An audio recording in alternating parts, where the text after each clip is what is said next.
Okay, sorry about that. Welcome back. Sorry for the log delay. We have to jump over here, collect this yellow lum. And you see this robot guy? You have to jump and avoid him, and then get back onto the cliff. That's one of the best ways of killing him, because you can try and shoot him as much as you like, but unfortunately you probably won't be able to actually hit him. You can hit him, and he won't take it. I'll show you later what will happen when you hit him normally. Right, this switch, we have to hit it, and then run past these little swinging guillotines and not get hit like I just did. And then we run into this area just before the lasers come back, and then follow these down and then head to the left and jump down here. Now this hole here, which I'm going to show you, this will come important later. You'll see what this is for. Okay, there's a cage up there, we can hit that. A familiar spirit will come to us. So that's our next cage in this level. And I'll use these to bounce and hit this cage. Now I don't know if you've noticed in this, the cages that the teensies are held in aren't counted towards the cage that we collect, because obviously the cages in this game contain little familiar spirits, and obviously the ones with the teensies in don't contain familiar spirits. So obviously, in the Dreamcast version, I believe that the cages of the teensies were counted towards all of the ones you collected. And we jump back into the portal and head back to the fairies stone circle and the teensy stone circle. Oh, sorry. Oh, I'm just my brain's kind of only half switched on. I've had a rather long week with my new job. I'm sorry. You've probably all been wondering where my videos are, and some of you probably didn't care. But I'm sorry I have not been doing any, because they have been slightly enjoyable. So I am sorry if I haven't been around. I have been watching a few though. I've been managing to watch some of Catrionius's. I've been still trying to watch one of the ones she suggested I watch, of Halloween 4343 or something like that. I can't remember the exact number. He's in Fear and something else. I wanted to see what they were like.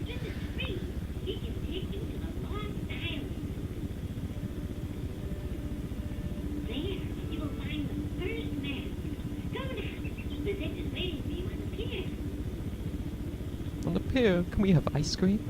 But yeah, I've been trying to watch more of other YouTubers, but unfortunately, other YouTube Let's Players, but unfortunately, I seem to be too fixated on watching all the Catrionius's ones, because she does stuff I really like Spyro, and she's been in Devil May Cry. Devil May Cry is great. I love Devil May Cry.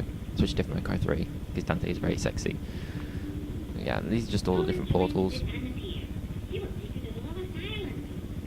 They look randomly placed, but really they do have a logical order. You should see when I've unlocked all of them. I'm just going to head down as well. I just want to see if I can actually buy anything else. I'm kind of regretting buying the bounce off walls ability. I should have saved up and bought something else, like run with load or rapid shot or something. But it's too late now. There's nothing I can do about it.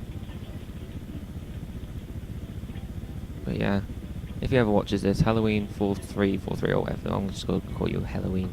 I'll end up probably watching your run through of Fear and that other one, that Call of Cthulhu or whatever the frig it is. They sound like they're very fear-inducing, but after watching Catrionius's run through a Haunting Ground, I don't think it's going to be too bad.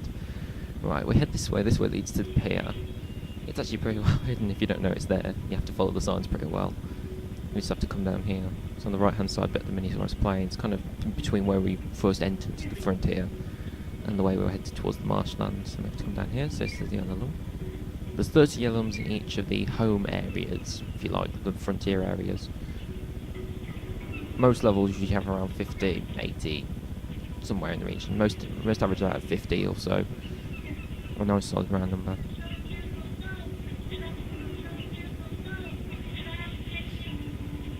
Sorry, I cut him off there. I wanted to try and let you listen to it, but I didn't want to waste too much time. Now, anyone playing the other versions, this will all sound a bit odd, because what's the Lost Island? You know, I've never heard of that level. It's just a fancy name. The level is the Sanctuary of Water and Ice. There's no difference, really. They just decided to call it a different name. They're very silly sometimes. In case you ever thought they had actually added a brand new level that you'd never heard of before. And in the Dreamcast version, you don't start on the pier. You actually can walk back this way to find the cage. Only one of 2 cages in this level. You actually begin sort of on the beach area here. And there's loads of those robots. The game does seem to pick up quite fast. I completely forgot. I mean, we're in on like the 3rd, 4th or 5th level and already I'm getting hit loads, and there's loads of robots. So they did try and increase the challenge in this one, because they obviously knew that there's a good chance that people had played the other one. But the enemies at the beginning of the game are simple enough that you can get into the swing of it anyway. And I'm going to try... you can't land on these. I thought you could land on top of them and walk on them. And you can't, because I want to get these yellow lumps that are floating in the air. I am going to get them. I'm going to do my normal route, which is takes a little bit of time, but it works. Oh, this guy. I think he fires flamethrowers at you. I've got to be careful, because he can hit me from here, even from here. It doesn't seem to be attacking me. I can seem to hear him from here, and he doesn't attack me. Oh, that's a nice one. Anyone playing this, try that. Just stand here, so you can use your right hand and just fire simple shots at him. It seems to work perfectly fine. I'm not complaining. I'm not going to deal with him, and I hope his blasts don't hit me. I missed that one. But I got that one, yay. The yellow ones do shoot you a bit as well, some of them. I don't know if they all do. If you get within close enough range, obviously, some of them I think are a bit forgiving, and they'll just shoot you because you think, yeah, you're close enough. We like you. I thought I'd so be hit by that then. But yeah, I'll probably end up watching other YouTubers, Let's Plays at some point. I just got to get around to it. I tried to sit down and watch some of Sasha's Silver Moon. I think I've got the name right ones. In fact, her voice reminds you a lot of Katrin Honest. She's a lot more meek sounding. I hope that's not an insult. She's also done a run through of several games. Yeah, so we're in here. If you follow the yellow, because you can sort of really see it through the light, this leads you to a secret cave. In the Dreamcast version, at the end of it, there used to be a glob crystal, which was used to unlock special mini-games in the Dreamcast version. So it's a good idea to come down here in any version, but in this one I think it's just a cage. Like that, and it's the second cage of the level, and they've all gone. Really close to the beginning, but obviously this is one of the boss worlds, if you like, because it's like one of the sanctuaries.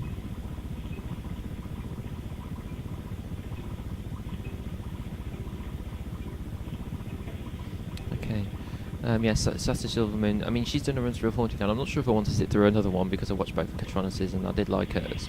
I did look at a little bit of that one, Rule of Rose, which is quite interesting. The fact that it's set in like 1930s Britain, but it's not actually ever been released in the UK. I think I read up about it that they were going to ban it in the US or something, and they didn't in the end. Then they released it in Europe, but when it came to the UK, they simply just sort of ignored trying to give it a rating. Oh yeah, we can't hit that.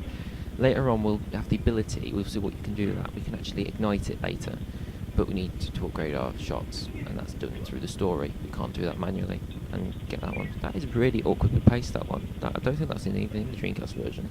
I don't know why they even stuck that there. But yeah, this is another level we're going to have to come back to, and he didn't even wake up when I walked right up to him. Another battle. And my shot is automatically trying to redirect it to stuff on the wall.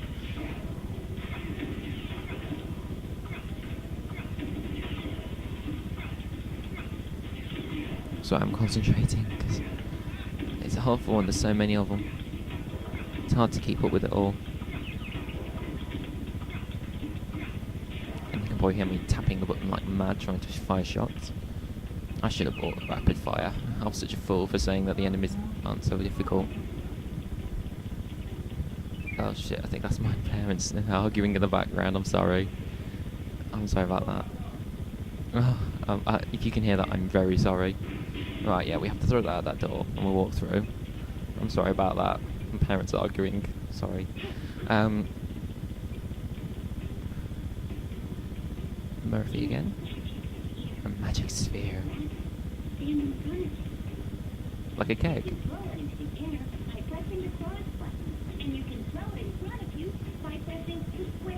See, I don't call it the cross button, I call it the X button.